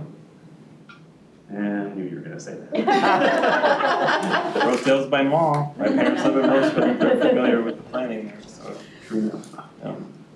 Once again, I mean, places will have there's a theme, that each community can be a little bit unique, and there's reasons that you might go to one community as opposed to another. You might go to Elko because you want to go to the races, you might, I'm talking South End because I'm most familiar with that, but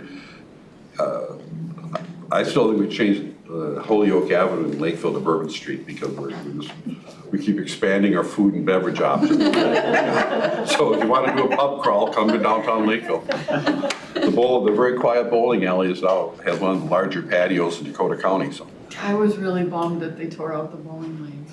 Yeah, what, 8 lanes? How many lanes were there? But it's still, and that's the fire, I mean, we have one bar leave, another one, change. That's all. We're getting downtown in our particular community, an entertainment district. That's food and there's typical parking that can be a little dicey, but nothing like it can be downtown, in an urban area. It's a good problem to have. So, but our downtown is redefining itself as far as what's there, so that's becoming a place. And a lot of communities are doing that. I mean, Shakopee's working on it, Savage is working on it, Rosemount, Apple Valley, a lot of places are trying to up their game. Well, when these places move, we're doing something called copsicles. Cops. Cops, C-O-P, Yeah. copsicles. So the cops show up at a park, announced in the morning, and they pass out popsicles. So that place of diversity is moving all over the city each week. So we don't need a place, even though it's got a big pool, and that's doing well, but it's just that piece is moving. Copsicles. I mean, sometimes people stay in their lane too, and so they don't have something to draw them in, a marketing thing. Capsicles where draw them in. They go to a part of town that they've never been to just because. Oh, I didn't know this was here. Town ball tour from the news, Oh, yeah. where they were going around to different ball fields and handing out free ice cream and stuff, so the media even gets involved in. Well, I think, just getting to the Rosedale thing, I was just thinking about both our community and Maplewood, both have regional malls, and we both in the last few years developed sort of that vision or master plan for what that ultimately evolves into. Because I think that was a place that was created in the 50s and 60s and 70s, sort of artificially through whatever the dream was for what regional malls could be. And I think our community is always chafed whenever somebody said that's our downtown. But we don't really have a downtown otherwise. We have a lot of nodes throughout the community that are sort of, major county road intersections that have the gas station, the donut shop, the whatever else sort of clustered there. But people just think of that as their neighborhood place, but that's a place. So, part of that I think is what we've been seeing is what do we look at for a place that we didn't really think of as our place. Rosedale's the place that everybody from all around comes to. And yet it's kind of evolving now as the vision is changing to they're gonna add, we're looking at hopefully adding residential to that, making it more of a mixed use and more of a community. So maybe we can evolve it to that. So that is part of what we've been doing. And then we've got, and I've mentioned it before in other meetings, our Rice and Larpenter intersection, which is, Roseville, Maplewood, and St. Paul in Ramsey County. We've been doing a lot of work over the last several years to try to turn that, which was a place that was sort of a place that wasn't paid attention to, into a place where people who live there want to get out and meet each other and participate in activities and summer festivals and things like that. But then also it's a place where people want to make investments in terms of business and things like that. So that's a couple of examples in our community. I'll take a crack at those, just because I was kind of confused too with the region and the places, but with Shakopee, we've always had Canterbury, we've always had Valley Fair, but we've been trying to redevelop our downtown, which now every Wednesday in the summer we do Rhythm on the Rails. We shut down our downtown on Wednesday nights, and it's we have a band, and it's in the 5 years it's grown to be a big event. But now, Canterbury is starting to develop more and more. They have put townhomes in there. They are now building an amphitheater for their own bands and things as they have throughout the year. But it's kind of interesting to kind of think about, because living there, you don't really think about that as your place because people come to Canterbury and they come to Valley Fair. But it's just trying to figure out how that creates that sense of community in the region itself. But those are a few things we've done, but then we've also worked with the tribe a lot in giving some of that land back and creating more grassland even in the downtown area, so. I'm sitting here listening to this and thinking about some recent conversations we've had as a city and almost anti everything that you guys are talking about. And it's interesting because we do a significant community survey, several thousands of dollars worth of community survey to get a rating of how the community members feel their connection is to our community and what we define as community. And what our council has repeatedly gone towards is we don't have a downtown in our community. It doesn't exist. Not even in a perfect world would we, if we were to start from scratch, we would figure out how to do that. So what is the city's role? And what we're trying to do is partner with, well, what are people thinking their sense of community is? Is that their faith community? Is that their sports community? Is that whatever? And then enhance those. And how can the city be the pointer and directioner of rather than be the facilitator of? And so we are redefining our sense of community in our area completely different from a governmental unit of being the facilitator versus the pointer of and highlighter of. So we're taking some drastically different approach. So, I mean, you work with what you have, and you work with your local sensibilities, and that's what you have. It's gonna be different in every community. And trying to put, you know, the cookie cutter thing, well, you should do this, and you should do this, and you should do this, which is one thing the Met Council has been pretty good about not doing. And allow communities to design themselves within some boundaries. But that's where we have places in quotations as part of this theme, right? And that's what doesn't exist in our definition of sense of community. Yeah, I do want to interject one resource that you, organizational research that you may or may not be familiar with is Project for Public Spaces. And I think one thing they do emphasize, they have a lot of principles and lists and that kind of thing. And that thing that sticks with me is a process like called Lighter, Quicker, Cheaper. That is not necessarily about creating some master plan, you know, heavily invested kind of artificial artifice, you know, but just sort of some, like the best places kind of may happen organically with programming or festivals or working with what you've got, not creating something that's like artificial based on, you know, artificial to your own community's history. So we could think about downtowns or main streets and that kind of thing, but I think sense of place also happens in other ways. And Lakeville tried several times to get the downtown, the historic downtown part to revive with not great success the first several times, but Did they you ever finally. get the tar and feathers off, Wendy? she had the unfortunate task of heading up a committee downtown. But it's finally gotten to the point where things are clicking because they stopped telling everybody what to do and said, these are some options and, you know, block by block, you can sort of define what you want and we'll bring this all together as a whole. And now that's finally happening. When it was, yeah, you're gonna have these designs and the city administrator went out and made somebody hang a white flag off of their building of how big their sign was gonna be so he could decide whether it was appropriate or not. You know, I mean, it didn't go well. But being open to people investing and being part of something, that seems to work. Right. Should I move on to the next? Yes, please. Okay, the second one is development, redevelopment, preserve and restore natural systems. Again, the same question, we're kind of looking for ideas or examples, what you see as challenges in terms of preserving the landscape as development happens, or maybe on the other hand, as redevelopment opportunities arise, how the natural systems can be better integrated or restored for folks, that kind of thing. I think that kind of goes back to my first point because we had some land that the city owned and we gave that back to the tribe.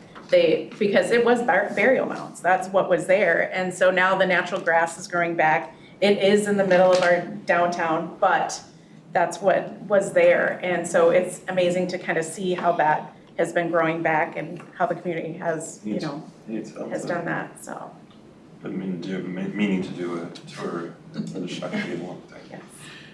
Carl? Well, not to, it's gonna be totally, I mean, the environmental laws and all these other kind of things have a lot to say about what we can actually do. Then you take that and you take the local, the people that are there and the history, and you bring that into play, then that's, to me, that stuff's gonna kinda happen automatically. I mean, why did Hiawatha never get built, and 55 over by the river, and, you know, save the trees, you know, sacred area and all those kind of things. I mean, so that can influence the ultimate outcome, no matter what you do. So, you know, even having it as one of the criteria, to me, that's almost an automatic, it's gonna happen anyhow. And there's a lot of recognition that doing things like putting Bassett Creek in a tube under the ground was not a very good thing to do, and we try to avoid that now and fix it where we can in places like the Ford site in St. Paul. I mean, there's a lot of that going on just because we have, I mean, half of South Minneapolis wouldn't have been built today because it's a swamp. You know, you go to Minnehaha Creek on either side, you know, that's all swamp in there. It would have looked like Hugo if they had to do it. Driving elementary schools, driving pilings to build houses. So you know, there's a lot of other things at play that will ensure that good things happen in that respect. It seems to have been baked into the culture now, the recognition of. Yeah, definitely, it's in comp plans and things like that. And, you know, and I think the challenge we have is that probably when Bassett Creek was put into a tube, the tube was designed just to handle what was there then. It didn't even think about future needs or anything like that. And so the tube was the wrong tube to begin with. And yeah, that's the big challenge. But now, because of our stormwater management standards and all those other things, like you're saying, Carol, you know, it is built into it more, and I think we're all recognizing. So I'm hearing that this particular statement is not super controversial at this point. No. You know, But perhaps important to say. Were you thinking that it was? No, but I think some might be. But I think there is, more. like, one of the challenges we still face is and I mentioned it at the previous meeting, is park dedication by law can either be land or dollars. And for a long time, I mean, we have a pretty substantial park system in our community already, so we weren't just taking lots of land to add to the system, because we have to maintain it and program and all those other things. But nowadays, does it make more sense to take a quarter of an acre and make it some kind of space that people can use for serenity or whatever, as opposed to, and maybe use some natural benefit, as opposed to just taking the $50,000, you know, And you know, the folks around Hiawatha Golf Course might not like that. Because if we restored the natural systems in that area, it'd be a whole different deal. And I would say in Shakopee, our challenge is we have the Minnesota River that used to have the boats that used to be able to come up to it. We can't do that anymore. So for us, we would like for that to be part of our natural resources. We revitalize that downtown, and we're building those larger high-density apartments right on the river. It would be nice to have that view, but there's nothing there. It's not developed. Well, a lot of the challenges, I think, come around the edges of the bureaucracy that you get stuck in. Like, we had a parcel that was zoned commercial, so you could put a McDonald's on it right next to a lake. And we said, well, that's a bad idea. We want to make it senior housing instead. We'll set it back from the lake and go up, but we'll stay away from the lake. But that's an amenity for the seniors to look at the lake. And it took 10, 15 years of arguing with the DNR before they said, oh yeah, you can do that. And a bunch of trading. Sure. Yeah. To where there was other stuff that ended up being designated where it couldn't get any denser than what it ought, it couldn't be redeveloped. And then these other areas could be developed, but then the land use thing, then you get the trigger between commercial and residential, and the standards are different, the setback to the lake is different because it was, you could put a commercial thing there and the setback was X. You put a residential thing there, it was Y. And two adjacent parcels, right next to each other. Well, fortunately, I was gonna say, fortunately, I won't be writing regulations. No, that's where the tension comes. Yeah, is- right, right. But once again, those things, they happen automatically because the process of development requires it. So You also have the, area of AAR and all that other kind of stuff for the larger parcels. There's so many things in place today that's fluff. Steve, So the challenge part for this for me is East Metro and anybody around the, whatever it is, 5 miles around White Bear Lake, that's part of that, and the entire East Metro. That development, redevelopment, preserve and restore natural systems is it's not anti, it goes against what we're struggling with water, with drinking water. So understand the nature preservation, all that part, but I mean, Lake Yellow can't develop right now. They're on a moratorium, right? We've got the White Bear Lake problem. We've got the entire East Metro has got a concern about development and redevelopment. And the number one question that I guarantee that almost all the cities are gonna get for every development and redevelopment is, where's the drinking water gonna come from? Exactly. So I just caution this against putting that up against, it's generic enough, but I think that's a big, big hurdle for us to overcome. Michael, if you look at the word develop and redevelop, as soon as I read that, I thought, oh my God, they're gonna redevelop some of the natural resource. Can you take that develop and redevelopment out of there and still have it as a theme to preserve and restore the natural systems? Yeah, I just wanna emphasize this is not a proposal at this point, so whatever, if you wanna talk about, make suggestions like that, I certainly welcome that, in terms of wordsmithing or pointing out where we may have conflicts or That's what I was trying to do. contradictions, and that helps me and others understand where we might need to be kind of more nuanced about how we, the water supply is a larger planning problem that we have, and it's not gonna be fixed by one development or, all of the world's natural system issues aren't gonna be solved through development. It might have to be solved through acquisition or regulation or that kind of or thing, state money going towards Yes. solutions, or, Yes, yes. and we're getting into that in the water resources policy plan, where you've already decided to go in sub-regions so that the East Metro can get together and figure out what needs to happen. Because we're having smashing success working with the state currently. the preservation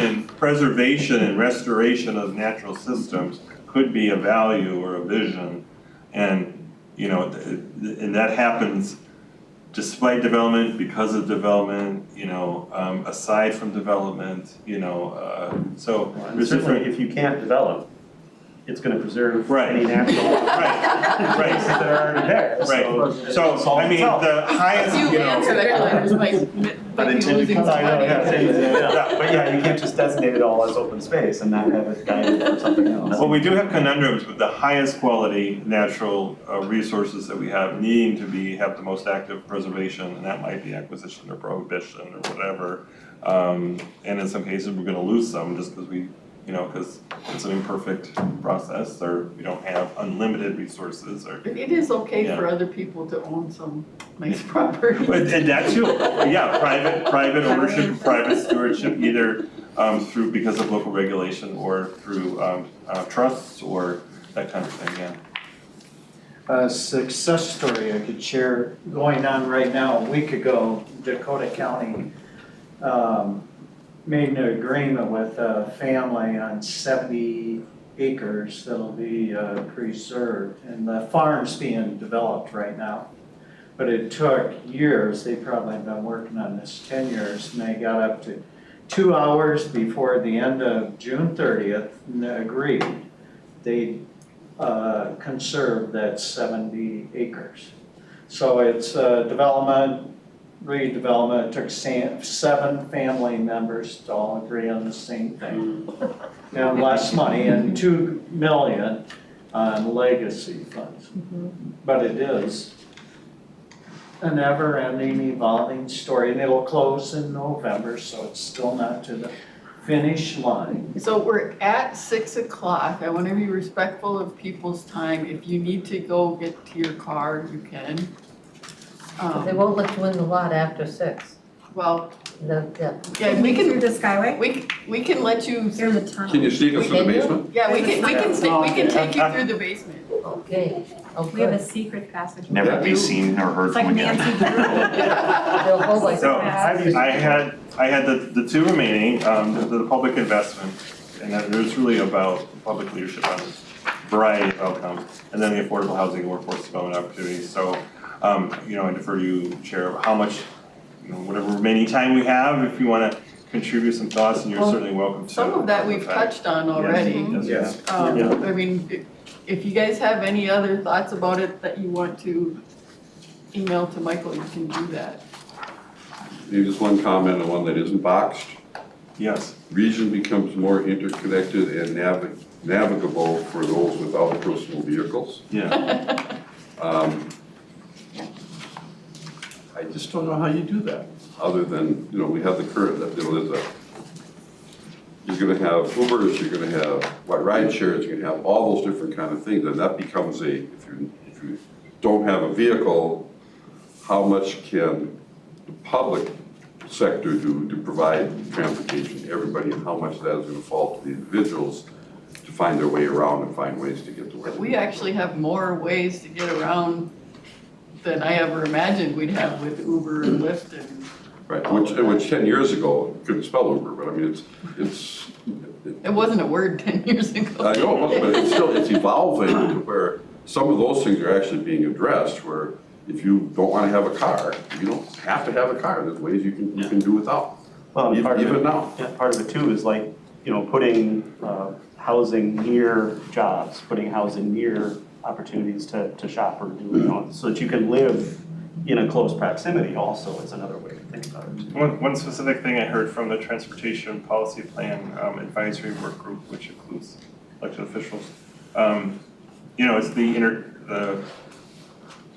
interconnection or synergy between metro mobility and the rest of the system, the rest of the transportation system, and how that really, just thinking, I think there is a primary concern about people who are have the most mobility challenges.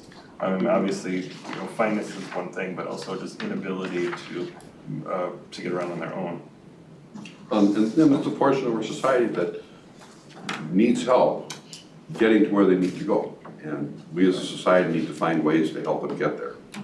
However, we can't be all things to all people, and for the folks that have the resources, if they choose not to have a car, that doesn't mean they should have an empty bus running down the street so they can get to where they want to be and take them 2.5 hours I think that to falls get there. down into efficiency, efficacy, cost Right, effectiveness, and the other values around. I appreciate the discussion very much.